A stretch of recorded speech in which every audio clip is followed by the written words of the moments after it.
Les chiffres sont importants. Le peuple algérien musulman ou supposé l'être, en tout cas aspirant à être musulman, est persécuté dans cette ambition. Il subit un génocide tous les 33 ans et ce depuis 8 générations. À chaque fois, ces génocides servent aux puissances étrangères à tuer les meilleurs des Algériens, les plus forts et les plus intelligents, et les intellectuels et les savants, les inventeurs, en un mot les génies, donc aussi les chefs et les leaders d'opinion. Ne reste alors qu'un peuple sans aucune ambition et sans but ni projet. D'ailleurs, la France a décapité beaucoup de chefs de tribus et de savants algériens et conserve leurs crânes décapités dans des musées. Ces chefs algériens, leurs têtes ont été mises à prix par les Rothschilds et ils ont été assassinés par les tueurs et coupeurs de têtes des Rothschilds. Des coupeurs de têtes sont les ancêtres de Daesh ou des milices génocidaires des Hutus au Congo. Les Rothschilds ont coupé la tête à plus de 2 millions de Français lors de la Révolution française appelée la Terreur, car oui, les Rothschilds sont les inventeurs du terrorisme et ils sont les manipulateurs les plus dangereux de cette planète. Ils ont introduit la guillotine pour tous, c'est cela leur fausse démocratie.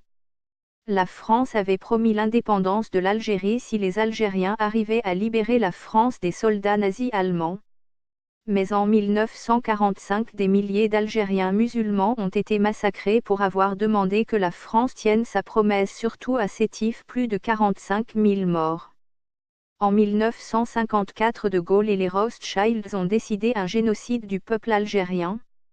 Déjà en 1830, l'Algérie a été colonisée par la France et les Rothschilds refusant de rembourser un emprunt du Bey d'Alger qui a servi à financer la Révolution française et la montée de Napoléon Bonaparte et des Rothschilds. Cela rappelle les 50 millions de Kadhafi pour financer Sarkozy qui ont servi à financer la destruction de la Libye et son pillage par les Rothschilds et la décapitation de Kadhafi, une tradition des Rothschilds. Les Rothschilds ont assassiné donc les rois de France et la noblesse française et des prêtres de l'Église pour instaurer une république. Les Rothschilds ont empoisonné et trahi Napoléon. Les Rothschilds ont assassiné la famille royale de Russie, les Romanov, et sont appropriés tous leurs biens alors que les Romanov étaient la famille la plus riche du monde. Les Rothschilds sont soupçonnés d'avoir commandité le meurtre de beaucoup de présidents aux États-Unis mais aussi dans tous les pays du monde y compris l'Algérie comme Boumedienne et Boudiaf ou Kennedy. La guerre de la fausse indépendance en Algérie s'est déroulée de 1954 à 1962. Étage 33 ans plus tard, en 1988, il y eut des émeutes de la faim et puis une guerre civile, un vrai génocide des militaires aux ordres des Rothschilds contre la population qui souhaitait plus de liberté. Le génocide de 1987 dura jusqu'en 1994, donc il a duré 7 ans.